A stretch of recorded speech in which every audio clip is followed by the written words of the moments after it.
Shalom à tous. Bonjour à tous mes abonnés, aux frères et sœurs et aux amis. Oui, quand je dis shalom à tous, c'est je vous bénis, quoi. C'est ce que ça veut dire.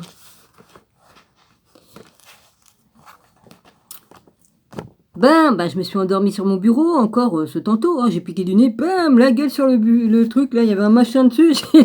J'avais l'objet imprimé sur mon front. Il a rendu la Baltique. Ouais. Ah, c'est vachement marrant, hein. C'est vachement marrant. Ah oui, j'ai pas mis mes trucs là, vite.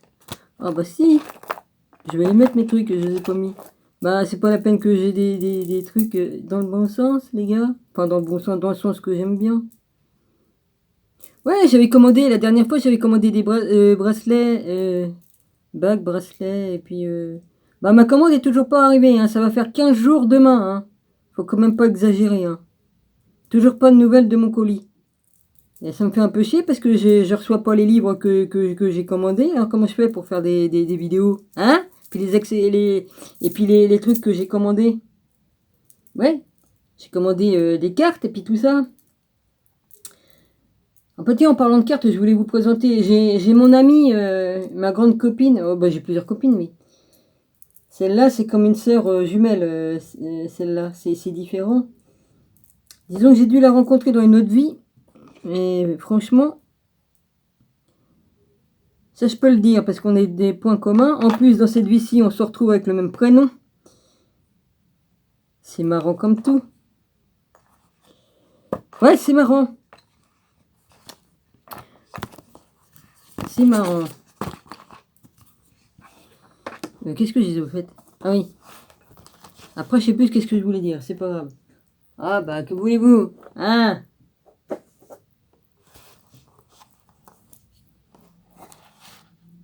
Mon voisin, il vient de se lever. Hein. Ouais. Forcément, il faut bien qu'il dort aussi, lui, vu qu'il dort pas la nuit. Hein? Ouais. La vache. J'espère qu'il va pas trop me faire chier toute la nuit, parce que moi, faut que je sois opérationnel demain matin. Hein. J'ai les courses à faire et je suis obligé d'y aller. Hein. Faut que je fasse. J'ai beau dire que j'ai mal au dos. Là, on m'a débloqué les reins l'autre coup, hein, tellement j'étais énervé, ça m'a débloqué la sciatique que j'avais sur le côté là. Sinon, pour les vertèbres, ça change rien. Hein, les vertèbres. J'ai eu le malheur de me cogner. J'ai perdu l'équilibre. Je me suis cogné le dos dans la pointe, dans l'angle d'un mur, dans l'arête d'un mur. Puis dans l'omoplate, je l'ai aussi. Et puis puis les vertèbres. Je tape là où c'est qu'il faut pas. Hein, oui. Puis voilà. Alors, je vais continuer, moi. Ouais, sinon, oui. Qu'est-ce que je voulais vous dire? C'est pas grave, le truc qui est parti, il est parti. Hein. Je vais pas réfléchir pendant 107 ans pour... Où c'est qu'il est le truc pour remettre sur le livre, pour pas que ça se referme tout seul? Merde, où c'est que je l'ai mis? Je sais plus ce que j'en ai fait, moi, vas-y. Il est juste en dessous de moi. Il est juste... la carte postale était posée dessus. Ça, c'était dans une lampe. Je l'ai récupéré, ça pèse très lourd, et comme ça, je le mets sur mon livre, et mon livre, il se referme pas, et je garde mon livre ouvert. Comme j'ai besoin d'avoir une main libre, voilà. Bon. Oui.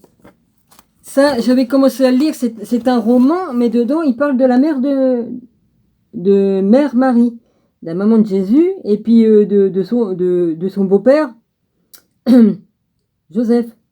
Oui, parce que c'était son beau-père, hein, c'était pas son père. Son père, c'est Dieu qui est en haut. Hein.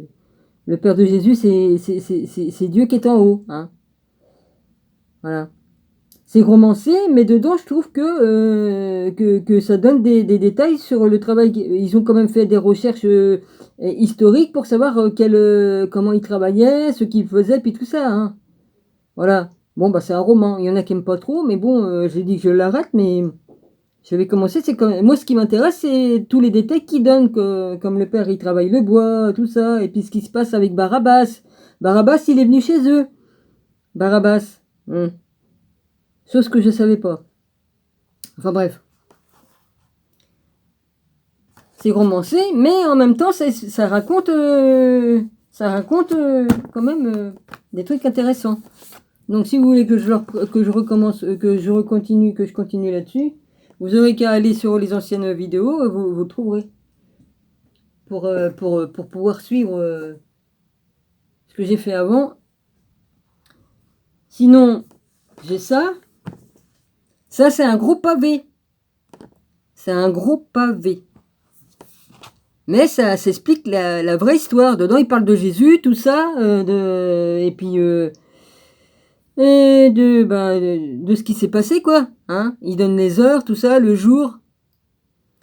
Le monsieur qui a écrit ce livre-là, il a quand même fait des recherches historiques aussi. Alors là, c'est un gros pavé. Qu'est-ce qu'il y a d'autre? Bah, j'ai d'autres trucs, mais j'attends mes livres, moi. Mon colis est toujours pas là, ça me fait chier, hein, parce qu'il y en a quand même pour de l'argent. Hein, j'espère qu'il n'a pas été perdu. Hein. Ouais, c'est sûr que comme tu commandes des choses, tu paies de la... tu pépettes. Ils ne donnent pas ça gratuitement. Bon, bah, je vais continuer, moi.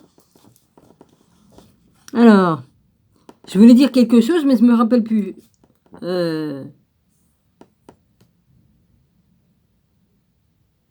C'est Patricia qui m'a parlé ou c'est l'autre? Je crois que c'est Patricia. Oui, c'est toi qui m'as écrit, Patricia, au fait, qui m'a dit que j'avais des droits. C'est sûr que j'ai des droits, ma chérie, mais je vais pas perdre mon temps avec mon voisin. Ça sert à rien.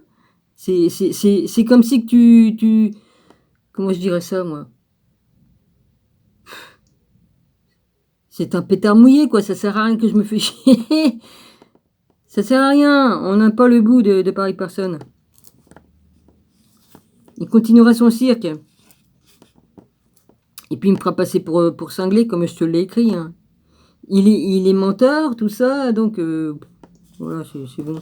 Même la bonne femme, tiens, hier, la bonne femme qui était chez lui, elle dit, ça va bien, quoi, arrête de mentir, Kaya dit. Ah, bah j'ai dit, si tu savais comment qu'il est menteur, arrête de mentir, ah bah oui. Ça me fait bien marrer.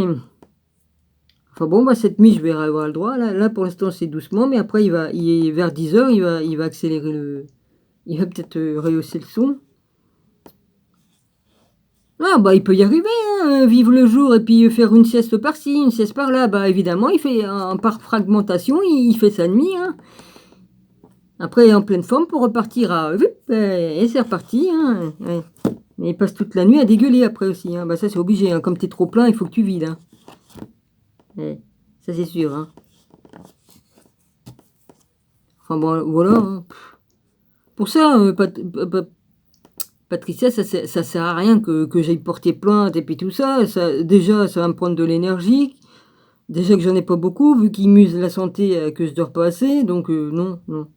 J'ai pas de temps à perdre avec... Pas du tout de temps à perdre avec ça. Puis même si je prenais un avocat ou quoi, ça me coûterait de l'argent. Et puis... c'est bien comme ça. La police, comme j'ai appelé la police pour l'emmerdement que j'avais avec un mec qui s'était garé devant chez moi, devant mon garage, il collait le mur comme ça, il y avait que ça, entre la voiture et le mur du garage, et les portes du garage. Donc j'ai demandé des explications, donc j'ai appelé la police, mais c'était pas le bon numéro, j'étais pas dans la bonne section de police, c'est-à-dire il y a plusieurs sections, hein. Alors, après, le monsieur, ils ont été très sympas. Après, ils m'ont dit, tenez, vous faites ce numéro-là, vous appelez là. Et puis après, là, comme j'ai fait comme il m'a dit, je me suis retrouvé avec d'autres polices, mais ils m'ont dit, ah non, on n'est pas encore la bonne caserne. Il faut que vous... Il dit, non, nous, on n'est pas... Voilà, enfin, je sais plus qu'est-ce qu'ils m'ont dit. Ils m'ont dit, non, il faut que vous appelez la mairie et puis que vous demandez, ils vont vous donner le bon numéro de la bonne caserne. Oh, bon. Il dit, si vous voulez aller porter plainte, oui. Il me dit, oui, ils m'ont fait enlever la vidéo que j'avais mise sur YouTube parce qu'ils m'ont dit, madame, si vous laissez la vidéo sur YouTube avec la plaque de leur voiture, même qu'elle est devant votre garage, vous pouvez avoir des problèmes. Ah, j'ai dit, d'accord, ils se mettent sur ma propriété privée, sur ma cour privée. Et j'ai dit, j'ai pas le droit de filmer le numéro. Bah, j'ai dit, ouais, mais je sais pas comment on fait pour flouter la plaque de la bagnole, j'ai pas ce qu'il faut. J'ai dit, je sais pas comment on fait. Il me dit, vous pouvez garder la vidéo, vous la gardez comme preuve. Il me dit, mais il faut que vous l'enleviez de YouTube. J'ai dit, d'accord, je vais l'enlever. Donc, je l'ai enlevé. Voilà. Mais j'avais des preuves. Ah oui, j'avais des preuves. Ça, alors je dis, c'est quand même un comble. On se met sur ma propriété et j'ai juste à fermer j'ai pas le droit de filmer la voiture pour prouver que c'est eux qui étaient, que j'étais insulté par un petit morveux, là, qui avait encore du lait qui sortait du nez. Ouais, enfin bref, voilà.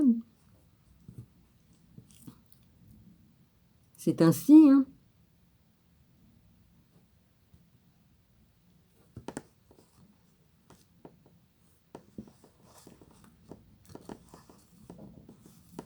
Oh, ben il n'y aurait que des aventures, hein. En tout cas, dans ma cour, ça devient de pire en pire. Il balance de pire en pire de merde dans ma cour, et c'est pas pour me faire chier.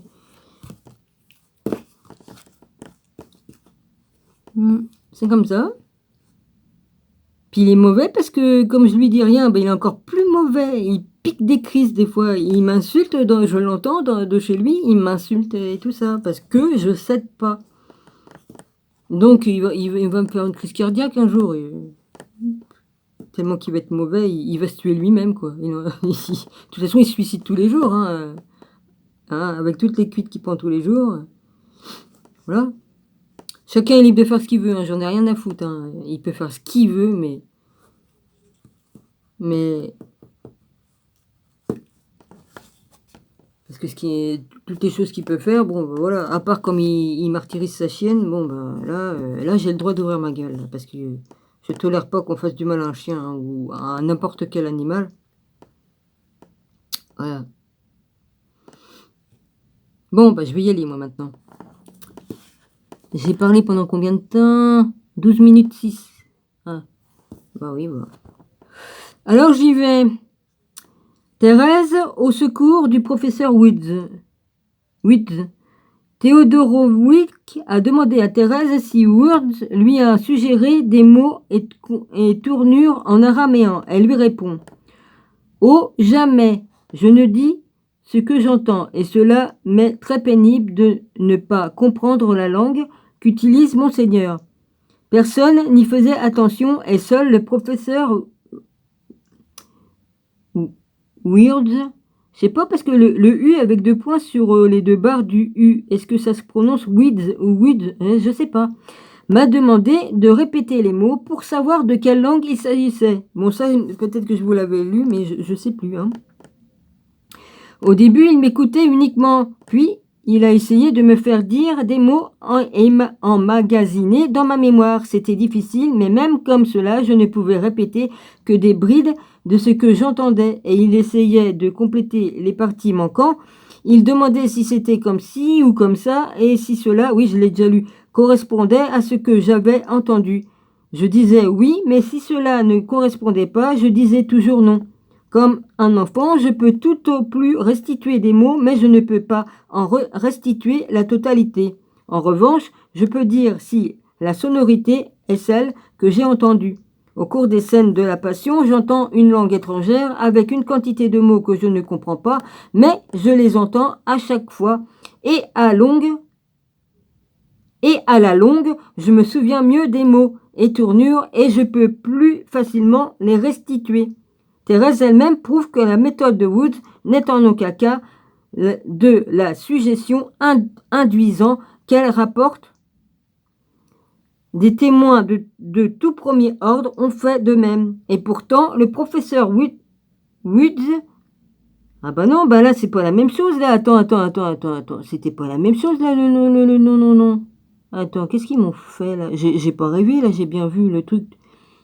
Là, ils ont marqué Woods. Ils ont marqué le professeur W-U avec 2 points sur le U et un Z. Et là, il marque le professeur W-U-T-Z.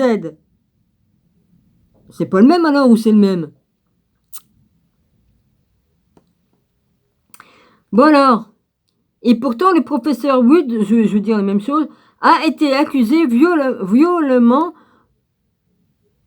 c'est ce qui est marqué, de influencer et de fausser ses discours en araméen.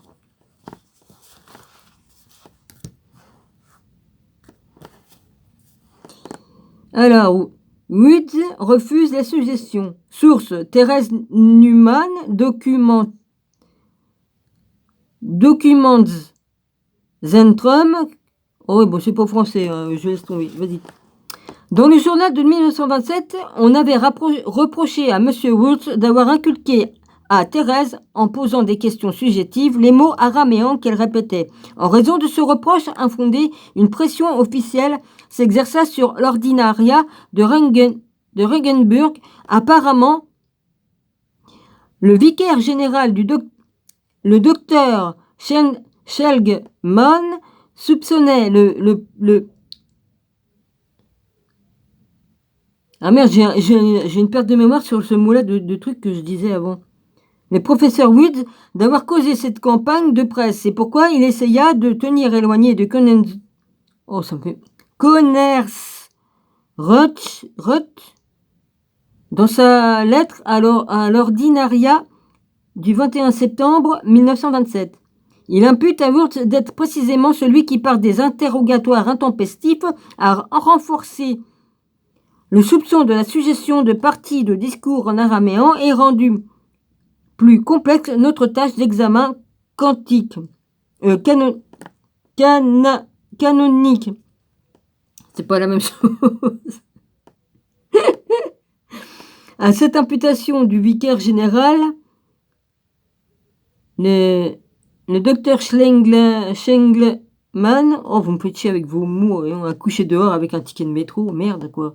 Mousse répondit littéralement le 24 septembre 1927, le reproche de suggestion ne peut être fait que quand on ne sait rien de la manière dont je dois chercher à établir un lien avec Thérèse.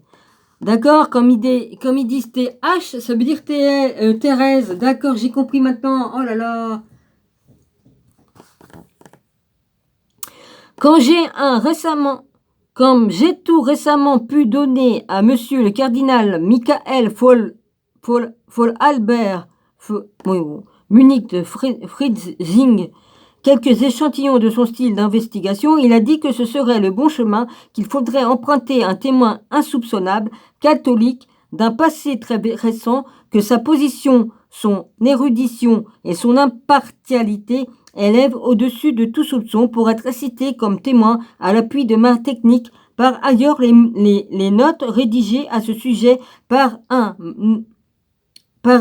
naturaliste sont une preuve suffisante pour ma méthode. Celui qui connaît les états de Thérèse Newman ne pourra absolument jamais parler d'une possibilité de suggestion au dépit des assurances opposées du nombre d'écrivaillons aux grands prétentions. Lord Inaria pourra faire lui-même cette expérience dans son examen canonique qui maintenant, heureusement d'après ce que l'on annonce, semble s'approcher. J'avais pensé que l'ordinaria devait être heureux que l'on dispose de notes fiables. Et prêtre a été jugé sur les périodes de phénomènes qui se sont produits jusque-là.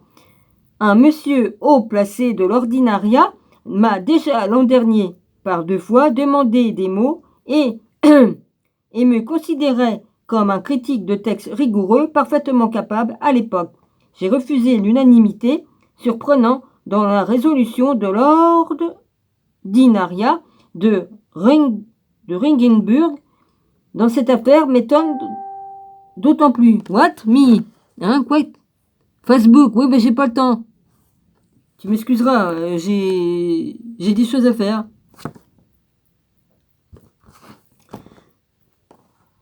Bah oui, moi aussi je fais des vidéos, chérie, hein. Hein. Sauf que je fais pas des lives en direct parce que je peux pas, j'ai pas mis l'abonné, donc je peux pas faire de live en direct. Pourtant je les ai les 1000 abonnés, enfin j'ai pas, ils sont pas abonnés, mais j'ai plus de 1,7 de personnes qui regardent mes vidéos. Eh les mecs, vous avez mal aux doigts là pour vous abonner et puis pour mettre une cloche. Ça serait gentil quand même, non? Je bosse quand même. J'appelle ça un travail. Je donne mon énergie. Hein, oui, enfin bref. Je sais pas moi, oh, tous les Anglais, puis tout ça qui viennent me regarder, là, parce qu'il y a plein de gens qui sont pas de la même ethnie que moi, hein? Franchement, si, vous avez qu'à mettre de l'anglais, remarque que je parle tellement mal que pour me traduire, bonjour, hein. Ouais, c'est sûr. Et en plus, Google, il sait même pas traduire, ils mettent d'autres mots à la place d'autres mots, alors j'ai remarqué ça, ouais. Aïe, aïe, aïe. Et puis ça met des intelligences artificielles qui viennent nous casser les couilles, ils arrêtent pas de me corriger. Et quand je mets un mot, même qu'il est bien écrit, ils me mettent un autre mot. Oh là là, c'est bazar. Franchement. Bon. Alors, il y a le truc 98 ici. Alors, 98. Ce qui serait d'une valeur inestimable, ce serait d'apprendre où les notes fiables et prêtes à être jugées de ce professeur Witt se trouvent. Elle pourrait sûrement enrichir de nombre de mots, de contenu, des mots araméens et de livres, et trouvera-t-on jamais? Bon, le Vatican a tout détruit, ou alors ils ont gardé tout pour leur tronche. Bah tiens, les preuves qu'il y avait pour les mots araméens, il faut surtout pas, bah non. On comprend bien qu'ils détruisent toujours les preuves, hein. Puis ça leur plaisait pas. Eh ouais, comme d'hab, hein, comme d'hab. C'était intéressant quand même, hein. Oui, c'était très intéressant. Dommage que je me rappelle pas. Bon. La langue.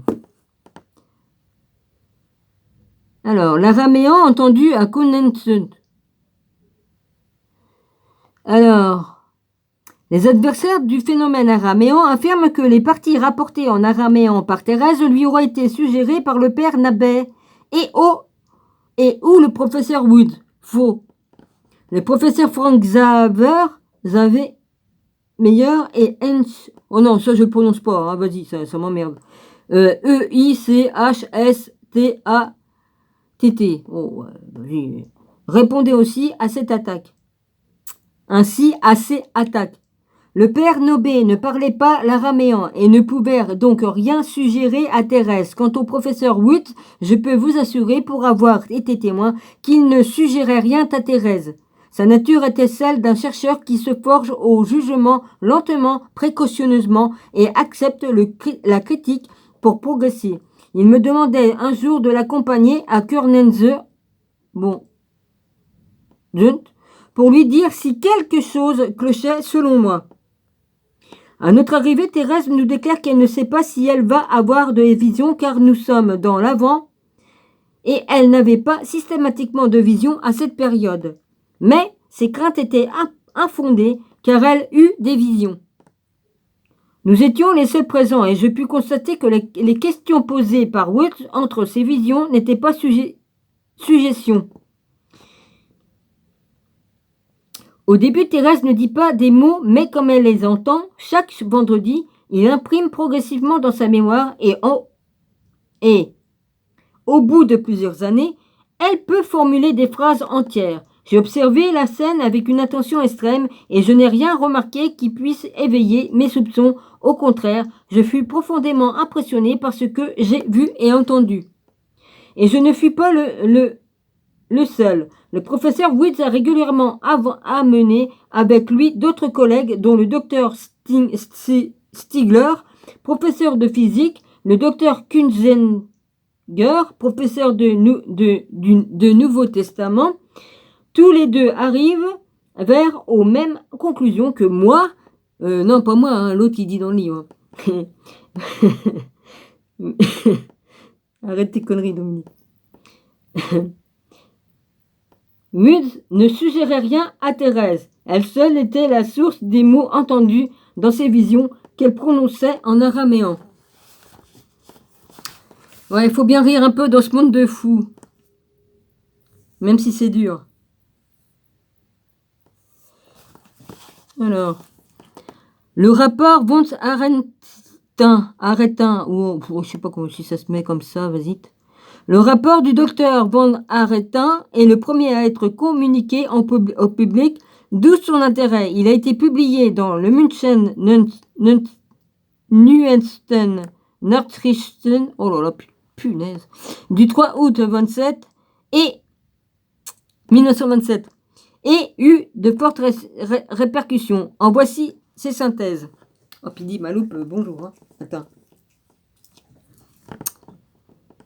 Celui qui me guida à Kundenzut est un ami de longue date des meilleurs connaisseurs de l'Ancien Orient qui manie couramment les langues du temps de Jésus et connaît la vie de l'ancienne Palestine et son cadre comme personne, car il y a fait de nombreuses fouilles.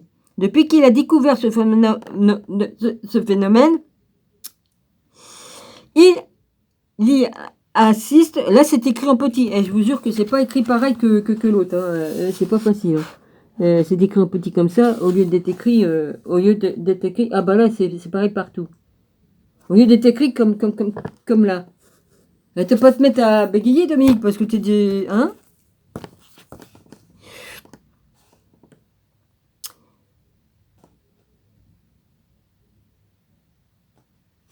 Alors j'en ai où moi? J'en suis 12. Ouais. Celui qui me guidait à Kundenzut est un ami de longue date qui est le meilleur connaisseur de l'Ancien Orient, qui manie couramment les langues du temps de Jésus et connaît la vie de l'ancienne Palestine et son cadre comme personne, car il y a fait de nombreuses fouilles. Depuis qu'il a découvert ce phénomène, il assiste presque tous les vendredis malgré les 200 km qui le séparent de Kundenzut, mais ce n'est qu'à sa 8e visite qu'il perçut l'étendue de ce que Thérèse Neumann percevait. Ses connaissances et son esprit frotté à l'école de la critique m'ont convaincu que ce qui passait n'était pas un phénomène pour gens crédules. Il fut le premier à dire à Thérèse qu'il comprenait ce qu'elle entendait et elle eut une entière confiance en lui. Il lui expliquait le décor qu'elle voyait mettait de l'ordre dans le chaos de son esprit submergé par ce à quoi il assistait. Alors, je suis resté 6 jours à Kundenzut. Je ne prétends pas avoir fait le tour du sujet, mais je m'en fais le rapporteur. La première fois que j'ai vu Thérèse Neumann, c'était le jeudi 7 juillet 1927. C'était une jeune fille de taille moyenne, dont le visage, aux grands yeux profonds, animé d'une infinie bonté et d'une intelligence de compréhension peu commune, reflète une part de sang slave. Des mitaines dissimulent les stigmates de ses mains et la jupe touchant les souliers ceux des pieds. Ce jeudi est un jour agité. Une foule d'ecclésiastiques venus voir les phénomènes du vendredi et de laïcs voulait parler à Thérèse envahit le presbytère. Elle les salue avec retenue mais avec bonté. Difficile de faire connaissance de façon approfondie dans ces conditions. Excusez-moi. Ce qui frappe le visiteur, ce sont les stigmates du Christ que porte son corps et l'absence d'alimentation. Les stigmates ne sont pas une manifestation. Alors, 99, il s'agit en fait du professeur Wut, mais Erwin von Arretin ne le nomme jamais explicitement dans son rapport. Il parle toujours de son guide.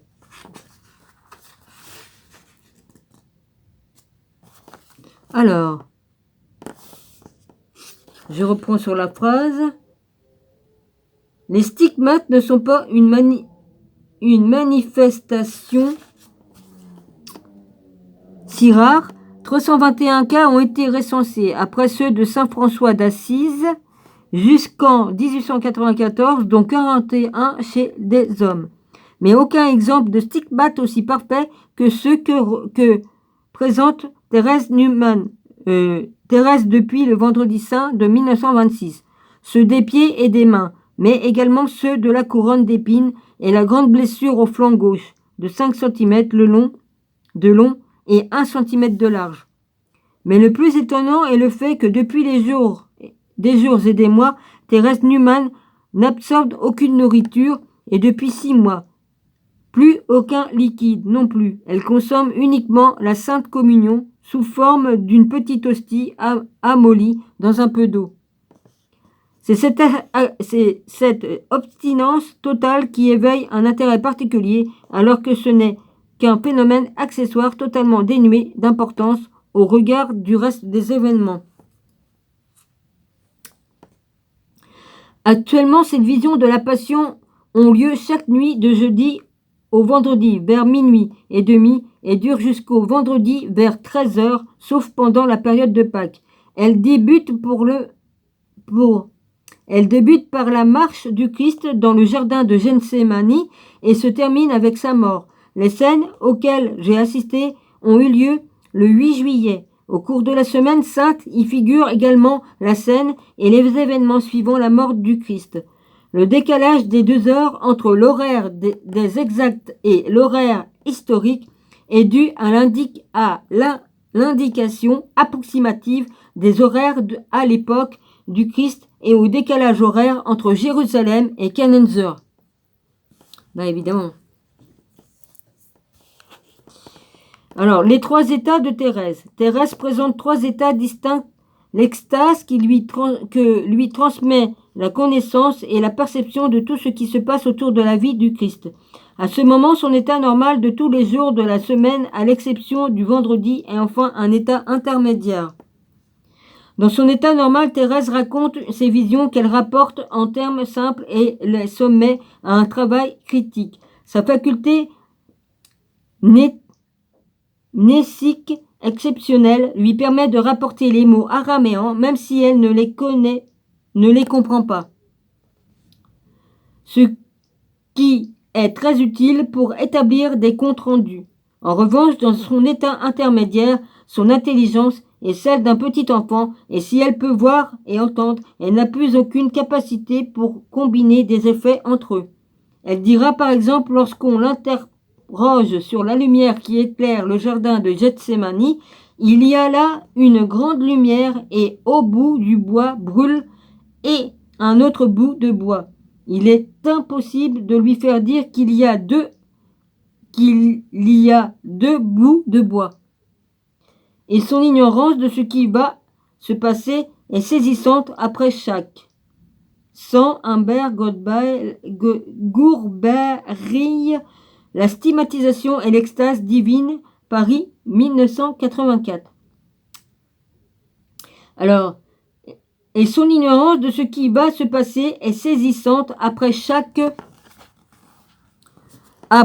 extase très courte. Au début, elle croit toujours que le Sauveur va être relâché et ne peut concevoir ce qu'on lui annonce sur la suite des événements. Elle est persuadée que son guide au cours des visions qui est présent dans les scènes qu'elle voit et elle lui demande d'intervenir.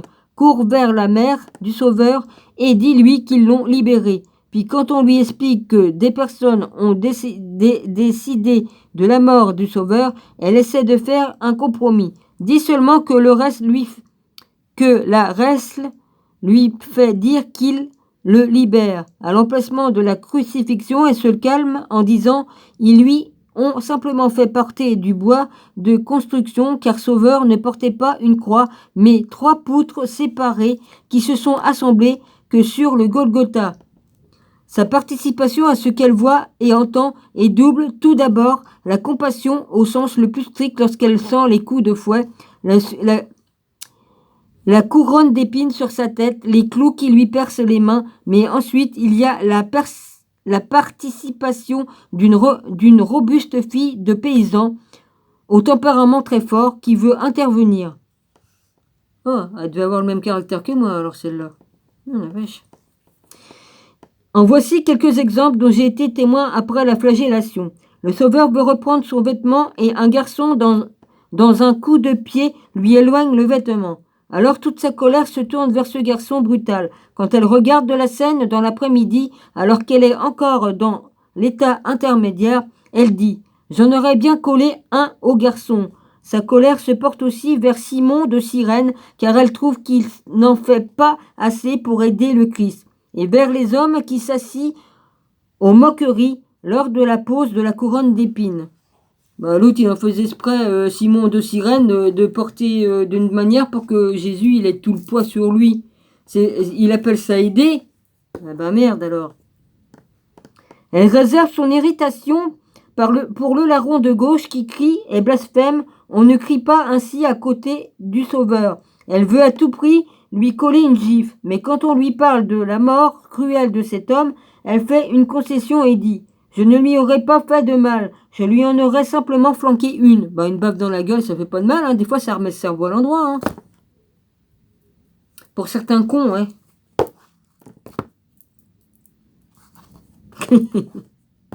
Je le ferai pas parce que je serai dans la merde, c'est ce qu'il attend. C'est ce qu'il attend. Bon, bah, je sais ce qu'il a dans le crâne. Hein. Ouais. Elle mêle des mots, c'est pour ça qu'il veut me pousser à bout.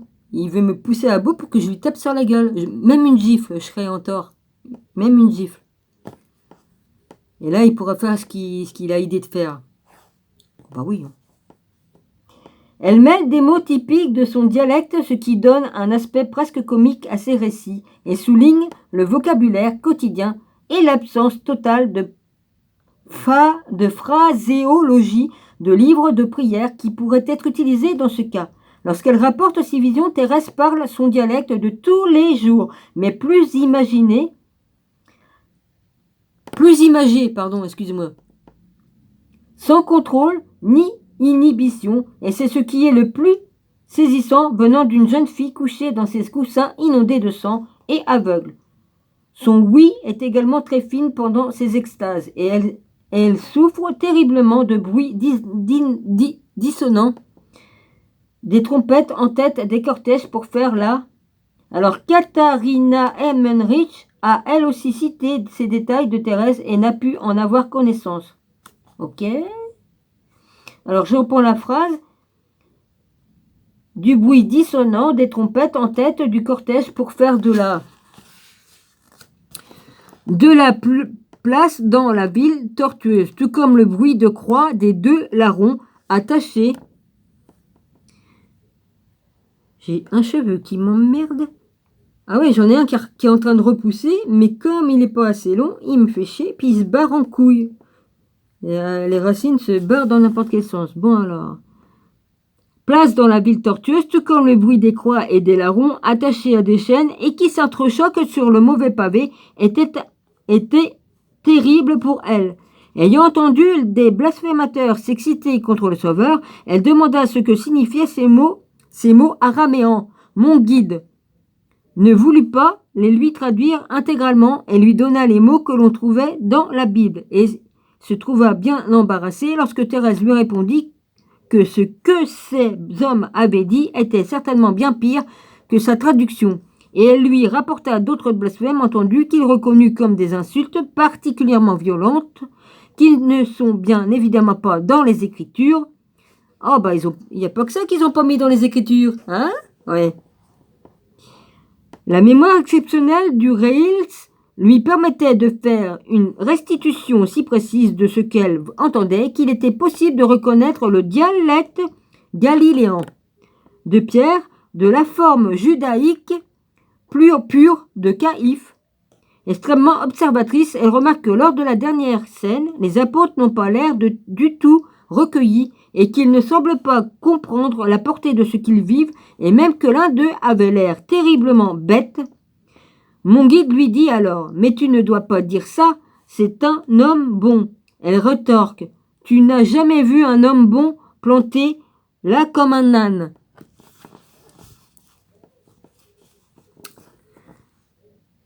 S'il est une évidence, c'est que tout ce que Thérèse indique, qu'elle soit dans un état normal ou dans son état intermédiaire, transmet des informations qu'elle ne peut connaître par elle-même et qu'aucun témoin de l'époque des faits n'a rapporté. Elle apparaît ici tout à fait comme l'objet d'une puissance extérieure qu'elle ne contrôle pas.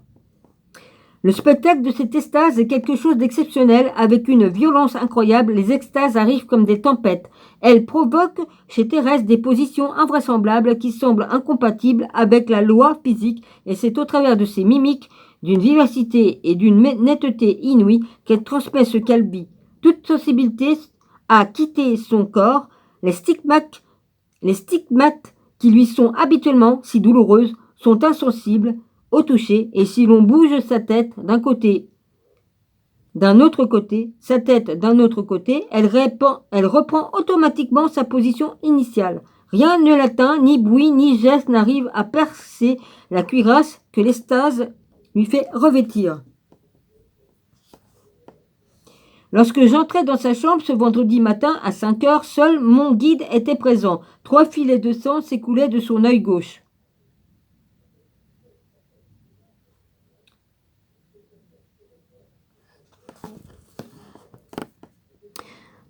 Attends, merde. Ah oui, elle après. S'écoulait de son œil gauche. Point. Elle avait des brèves espaces de 10 à 12 minutes qui ne présentaient que peu d'intérêt. Je revins vers 7 heures pour ne plus quitter la chambre. Le spectacle était totalement différent de ses yeux. Un flot de sang s'échappait et coulait à droite et à gauche de son pâle visage pour se rejoindre au niveau du cou dans un véritable mar de sang que les pansements ne pouvaient absorber. Alors nous voyons à travers elle le plus grand événement de l'histoire humaine dans l'ordre connu grâce aux évangiles.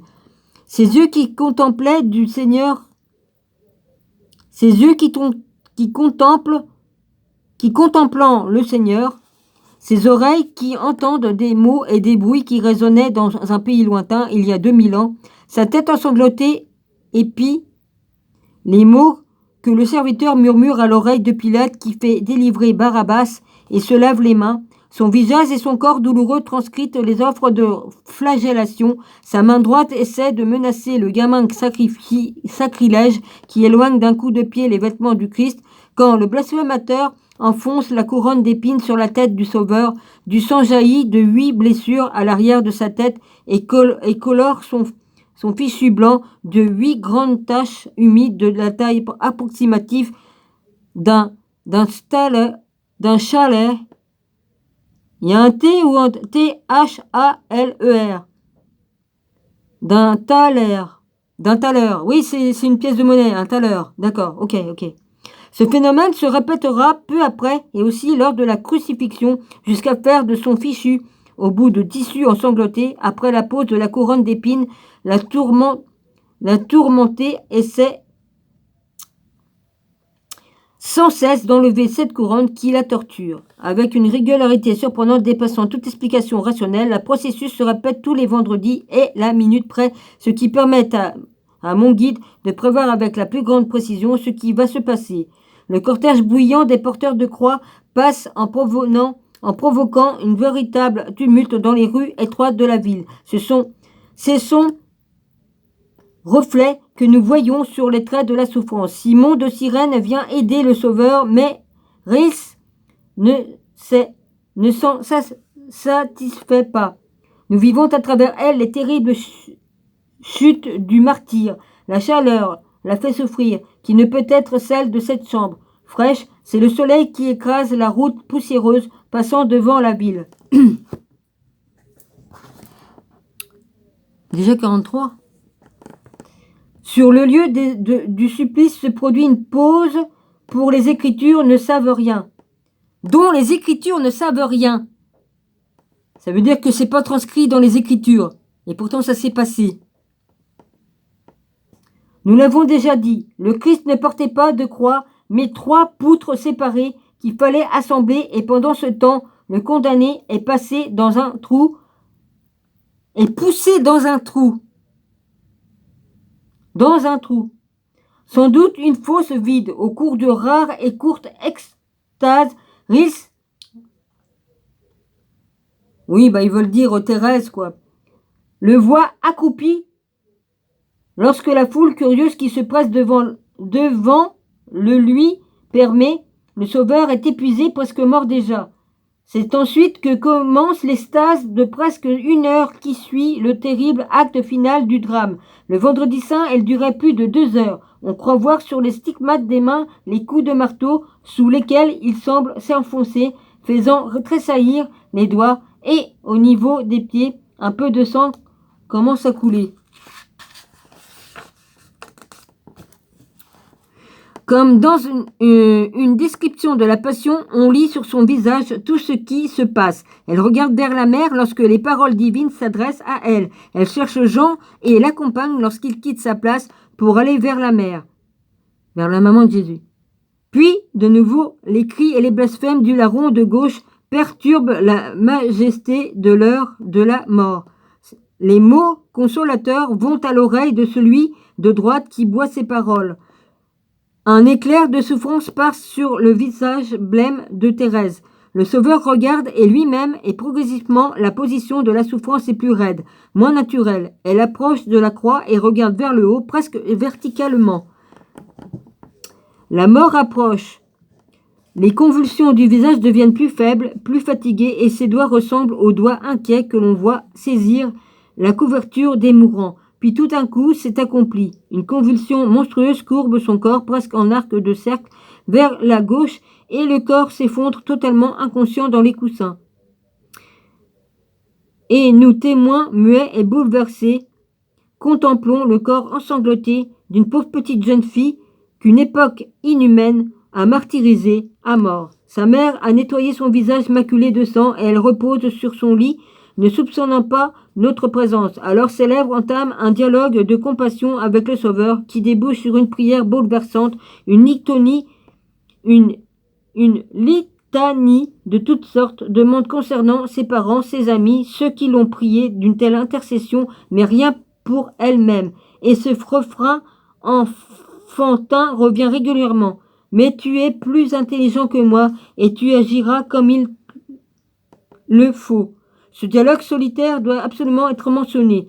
Ce que cela révèle de la vie spirituelle, de la hauteur morale et de la grandeur héroïque de cette paysanne bavaroise nous laisse sans voix. Mais sais-tu si par ma pauvre souffrance quelques personnes en viennent à t'aimer, alors laisse-moi toute l'éternité souffrir chaque fois 10 fois plus. Voilà ce que disait cette âme admirable après avoir subi des tourments les plus terrifiants.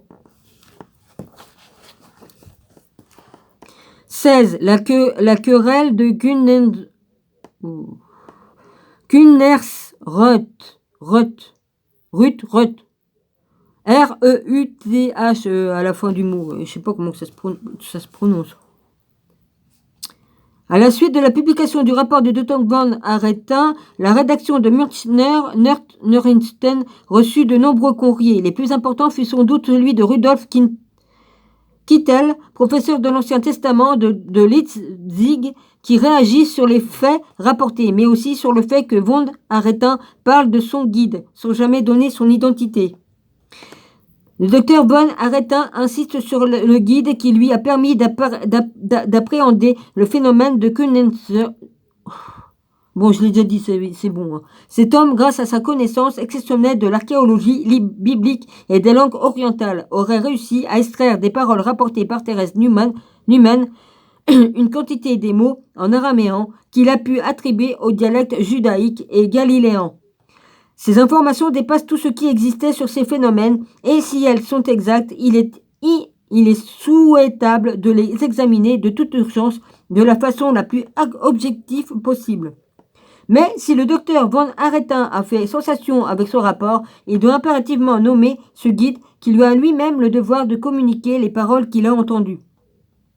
La connaissance des dialectes juifs à l'époque de Jésus est le fait d'une très petite minorité de spécialistes et il faudrait être certain que ce guide n'a pas complété les paroles rapportées par Thérèse avec des mots qu'il connaissait. Il faut donc de toute urgence changer une commission d'hommes impartiaux, cultivés, mais n'ayant pas de formation théologique ou orientaliste spécifique de philologues classiques ou des historiens qui pouvaient retranscrire phonétiquement les mots étranges rapportés par Thérèse Neumann.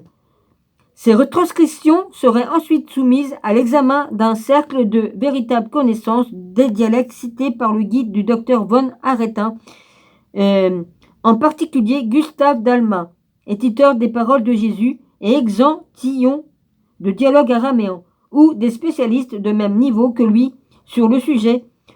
On passerait alors du domaine des spéculations à celui de l'investigation scientifique qui permet d'éclairer un vaste public avide d'en savoir plus.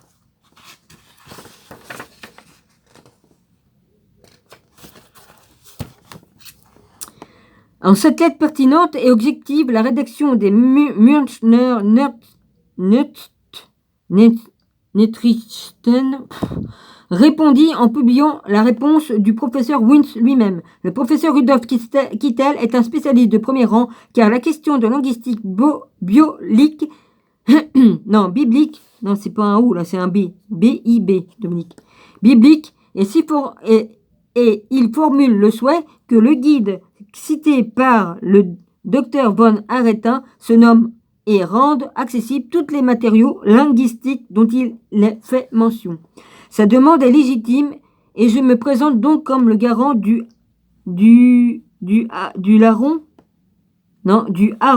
baron Aretin.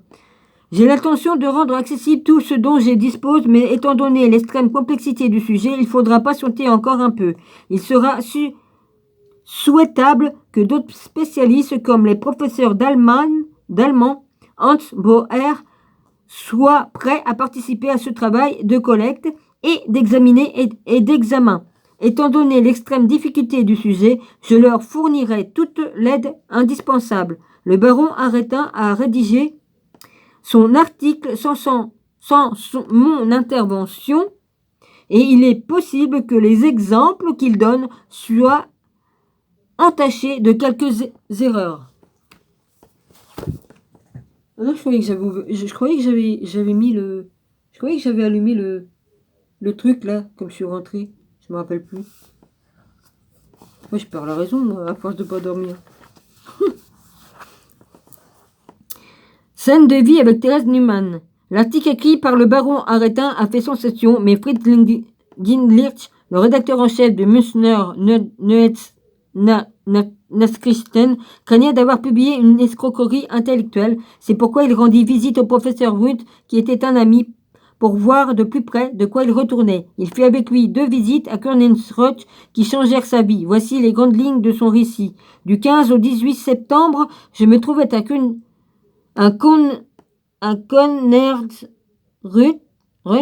où j'ai eu souvent l'occasion d'observer Thérèse Neumann et de lui parler. Mon objectif était de voir par moi-même ces faits déjà rapportés par d'autres et qui semblaient défier toute explication rationnelle. Ce je vis hors de cette première visite me prouva à revenir du 22 au 25 septembre. J'avais immédiatement informé Thérèse et le père Joseph Naber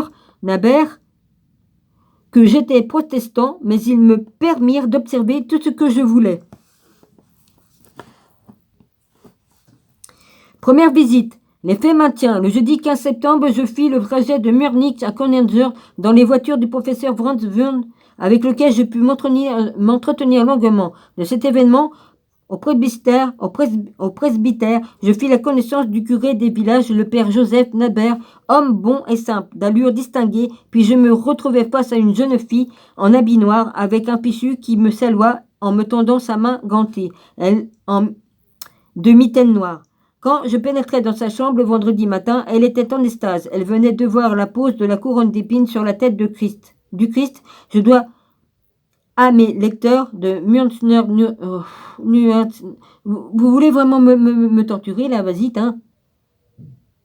Le récit circonstancié de cette extase et de ces visions de la passion du Christ, car mes observations confirment très précisément ce que mon collègue, le docteur Fritz Bern von Aretin, a rapporté dans nos colonnes. J'ai donc pu entendre de la bouche même de Thérèse Neumann les descriptions de ce qu'elle voyait, comment elle le voyait, ainsi qu'une partie des paroles qu'elle prononçait dans une langue que le professeur Wundt qualifiait d'araméen.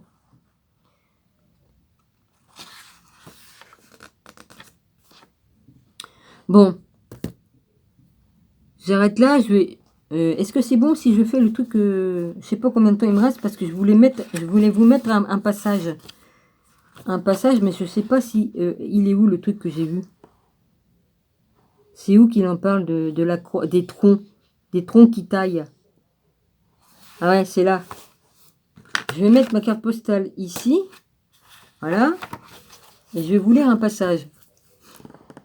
Le rapport Kirditch. Le rapport de Kirditch qui nous reproduisons suit immédiatement l'article précédent du professeur Bauer dans le même numéro de Erlenker Gerlich, l'a manifestement conçu comme un complément de celui-là.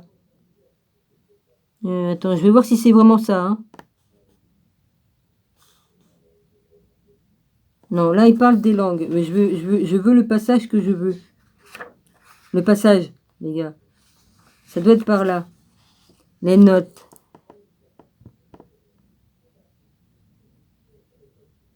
Phénomène linguistique. Il y a des trucs intéressants, mais je veux le passage des morceaux de bois.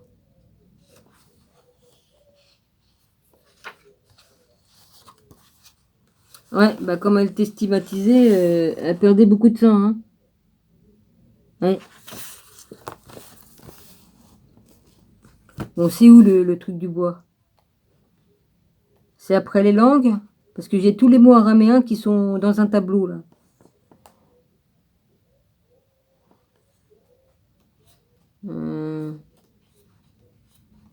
T'avais pas mis un papier, Dominique?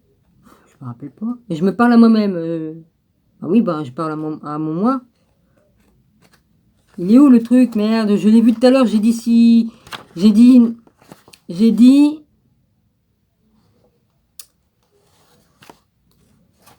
Et je suis trop conne pour le retrouver. Ah ouais, ouais. Franchement... Est-ce que c'est là? S'il vous plaît, puis-je retrouver la bonne page? Parce que pendant ce temps-là, mon compteur, il tourne. Là. Enfin, pas mon compteur à moi, mais je veux dire le truc, là.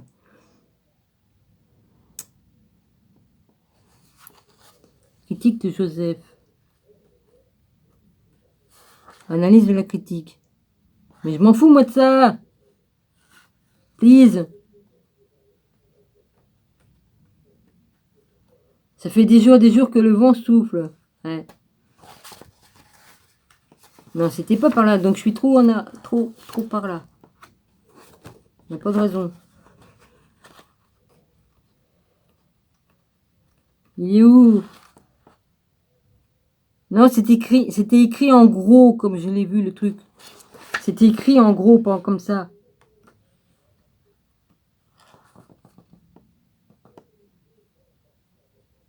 C'est pas là.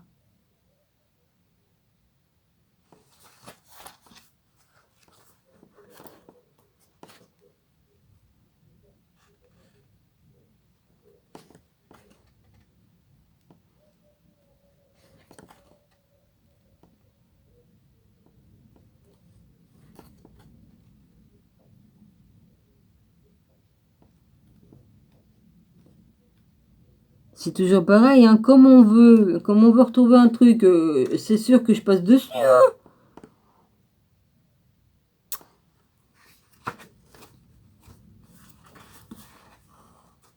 Je perds un temps fou, bah oui, mais qu'est-ce que vous voulez que je vous dise? Hein? Ah oui.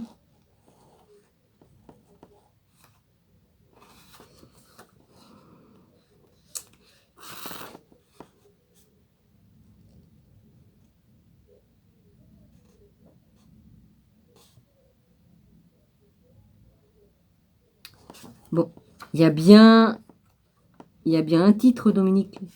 Essaye de te rappeler, il n'y avait pas un titre. Il n'y avait pas un titre.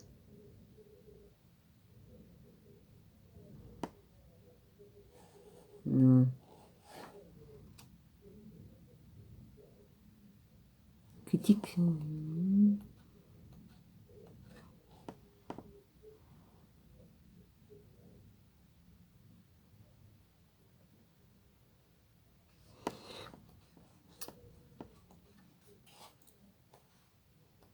Et puis là, il y a tous les mots araméens, tout ça. C'était pas dans ces trucs-là, c'était pas dans ces trucs. Non, c'était pas là.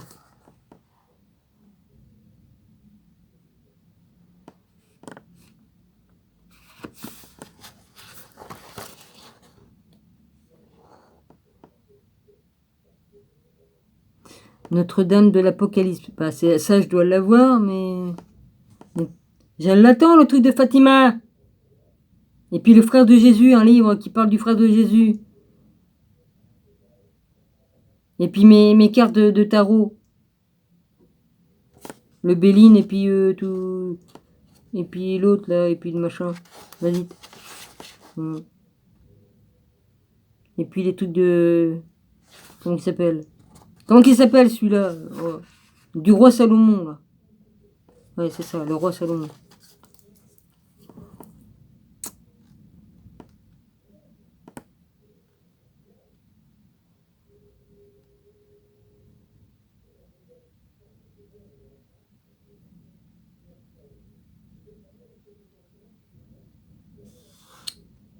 Non, ça c'est le souvenir de l'au-delà, ça n'a rien à voir.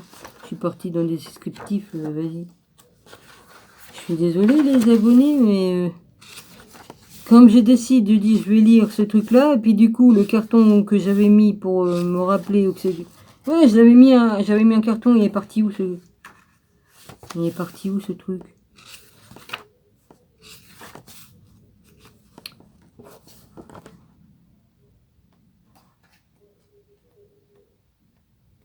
Voilà, j'ai le droit de dormir avec la télé, moi, toute la nuit. Oh là là, ça va pas le faire. Ça va pas le faire. Mais je voulais... C'est pas possible, ça.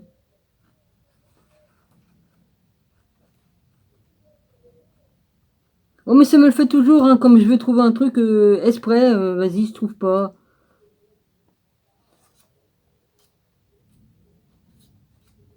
Non, tout ça, je l'ai lu, donc c'est pas par là, c'était vers la fin. C'est quand même bien, je me rappelle, merde.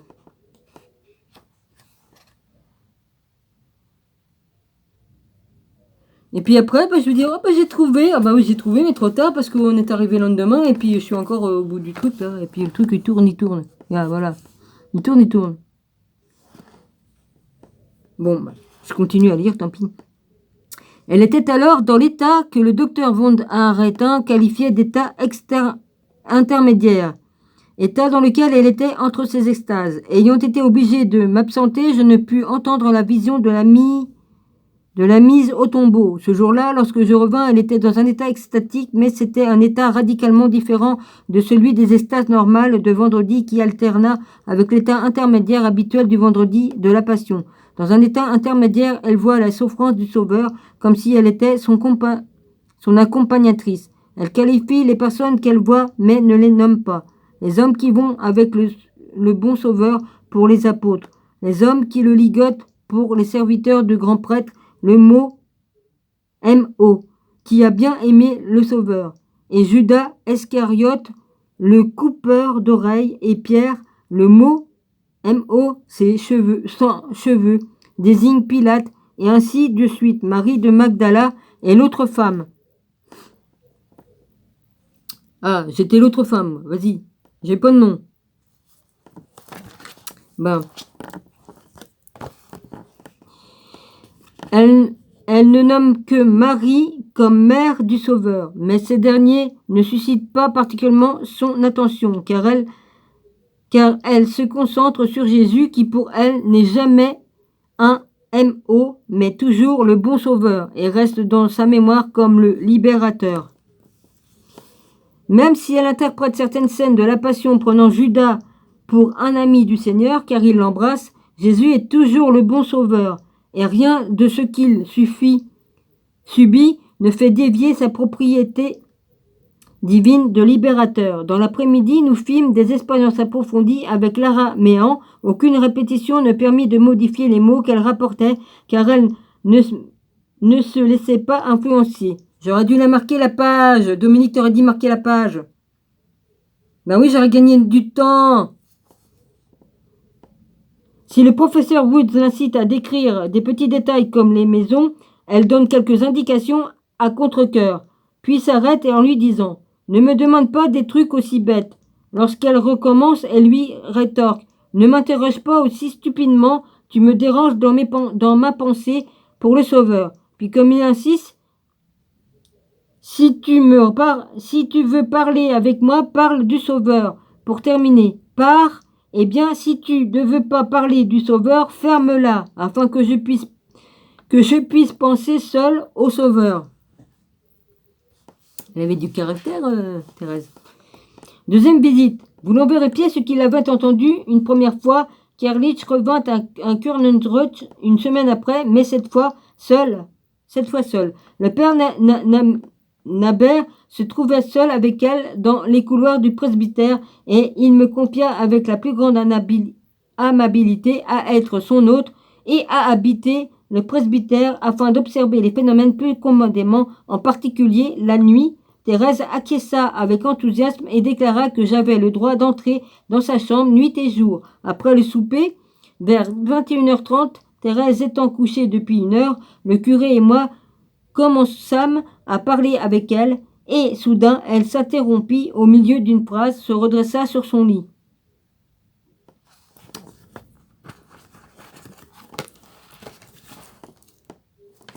Voilà. Regard tourné vers le lointain, bref, tous les signes extérieurs de l'extase du vendredi apparurent dans les états intermédiaires des extases. Nous pûmes constater qu'elle ne pouvait compter normalement 2, 3, 4, 5, etc. et n'avait aucune compréhension des chiffres. Interrogés sur les disciples, les hommes qui vont avec le Sauveur, qui étaient répartis dans le jardin de Gethsémani, elle répondit que les uns vont avec le Sauveur presque jusqu'à l'endroit où il prie, alors que d'autres attendaient quand on lui demande combien ils sont. Elle énumère 1 et 1 et 1 pour ceux qui suivent le Seigneur, puis 1 et 1 et 1 et 1 et 1 et 1 et 1 pour les 8 qui attendaient. Quand on lui dit les chiffres 3 et 8, elle demande qu'est-ce que c'est.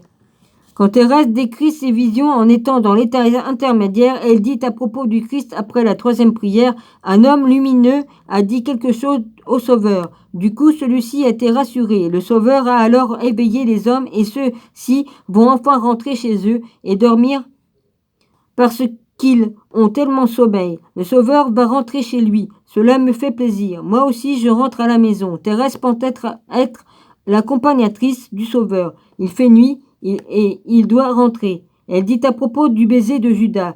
Il y en a un, 107, numéro 107. Il s'agit de Judas. À propos du baiser de Judas. Il y en a un qui aime bien le Sauveur. Non, non, il ne l'aime pas. Non, il est en train de vendre le... Les autres ne l'aimaient pas. Quand le curé objecte que celui-ci n'aimait pas le Christ, elle rétorque. Crois-tu que je ne sais pas qu'il a aimé le Christ, car elle n'a pas encore eu la vision de l'arrestation quand le curé lui explique que Judas n'a embrassé le Seigneur que pour le désigner au sbire venu le ligoter. Elle répond au comble de l'excitation. Si tu crois que le Sauveur va se laisser ligoter, tu peux toujours attendre. C'est pas vrai. Il veut ligoter le Seigneur. C'est trop bête. Ce n'est qu'après la vision de l'arrestation qu'on peut l'amener à penser que Judas n'a sans doute pas aimé le Seigneur, mais on ne peut pas la convaincre complètement. Quand on lui demande de façon répétée ce que les hommes qui vont avec le Sauveur ont crié à celui, il s'agit de Judas, qui est censé avoir aimé le Seigneur. Elle dit qu'à n'a pas. Gera. M-G-E-R-A. Déjà, il était spontanément rapporté, ces mots, machat, machat, machat. Oh putain, c'est chiant. M-A-C-H-A-T-E ou alors M-A-C-B-A-T-E. Je vois pas bien si c'est un... C'est toujours la même histoire. Je vois un B ou un... Oh, ça me chatouille, ça. Ou un... Oui, enfin bref. Machat, puis Jéchoua, Nazaréa, ainsi que d'autres, parties plus longues que je ne compris pas très bien et que je n'ai pas notées. Ni le curé ni moi ne connaissions l'araméen, et lorsque nous avons répété ces paroles au professeur Wood, ce dernier m'expliqua que la graphie de mes notes n'était pas bonne. Les mots exacts étaient Ganaba égale voleur, Magéra égale traître, Bada égale que se passe-t-il, Nassarija. Là, il y a un accent, hop,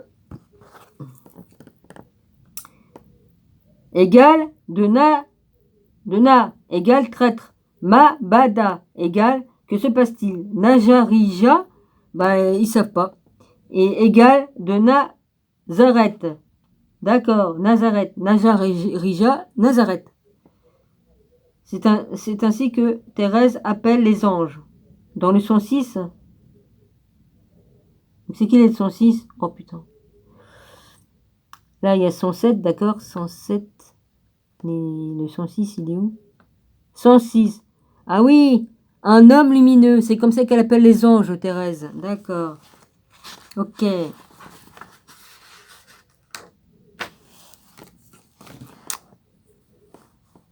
Lors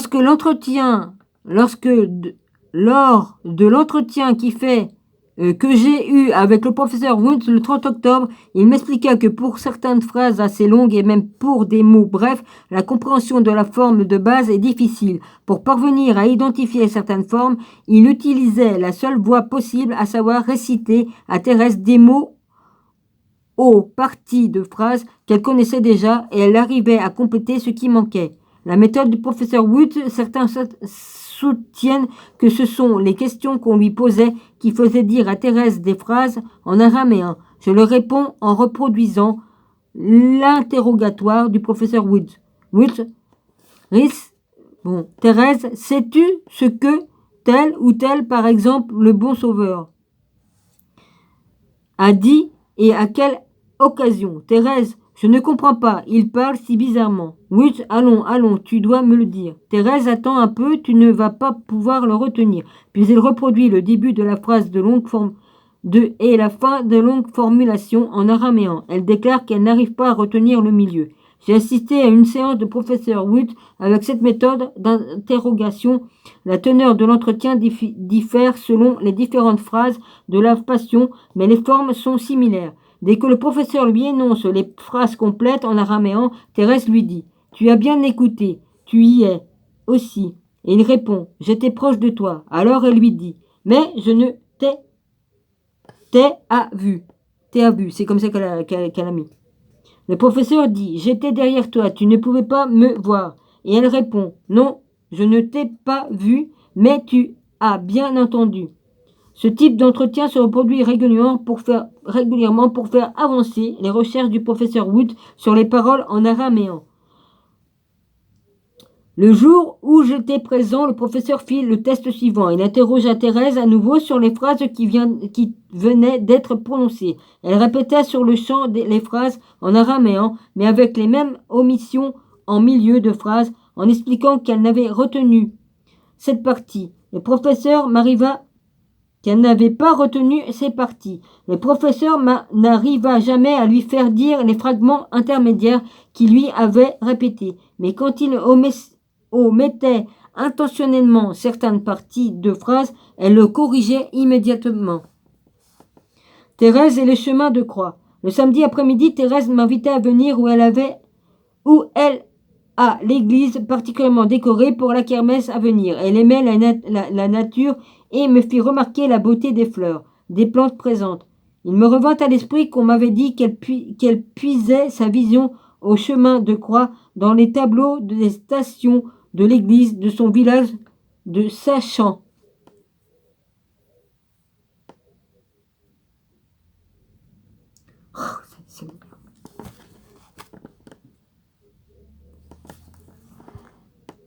Alors, c'est ça. De sachant qu'elle voyait toujours la croix du Christ sous la forme de Y latin avec ses 3 branches à angle aigu et non sous la forme de 2 poutres croisées perpendiculairement. Je lui demandais, est-ce que ce que vous voyez le vendredi ressemble aux stations que l'on voit ici? Elle me répondit, oh non, docteur, c'est tout à fait différent, mais peut-être seuls les soldats ressemblent un peu. Le professeur Woods, à qui je rapportais cette conversation, me raconta qu'elle lui avait dit « Je n'aime plus regarder les chemins de croix tellement les images ne correspondent pas à ce que je vois. »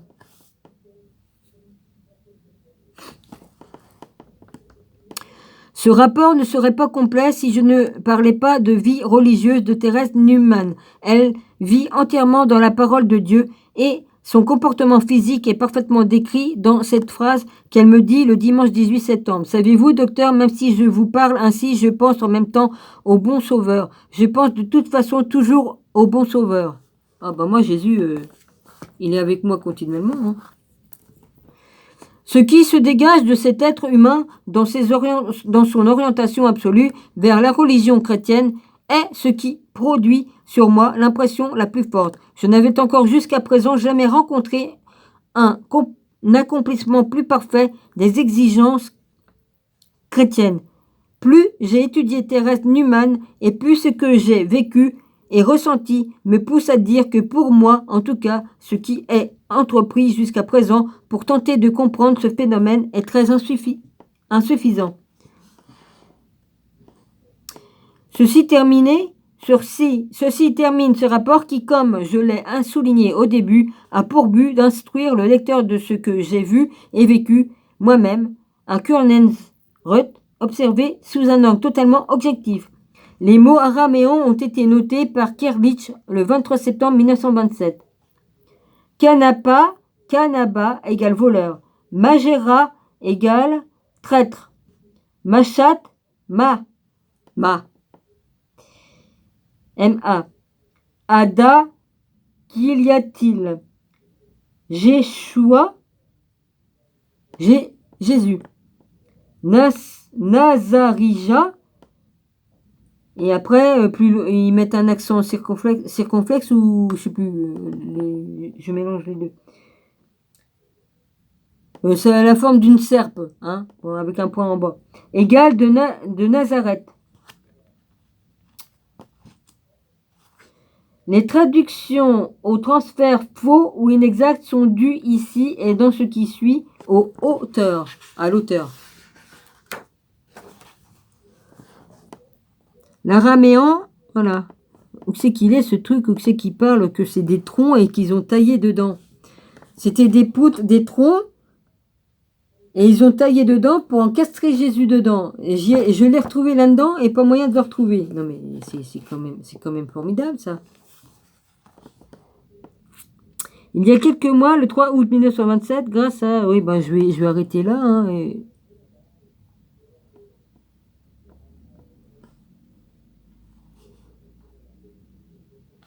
oh, c'est un peu chiant. Je l'ai lu de ce côté-là ou pas? Ouais, ben je vais arrêter là. Il y a quand même plus d'une heure là. Si je le retrouve, le truc, je vous le ferai, mais... c'est quand même formidable de ne pas retrouver le morceau.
Ouais. Bon. Quand je le retrouve, je vais le retrouver. De toute façon, je retrouve toujours à un moment donné. Hein. La page est toujours dans le livre, donc je trouverai. Voilà. Je vous embrasse tous et puis je vous dis à la prochaine. Je peux très bien refaire une vidéo après. Hein. Celle-là, je la mets uploadée, puis j'en fais une autre après. Peut-être, si je trouve. Je vous embrasse tous et puis soyez tous bénis. Voilà.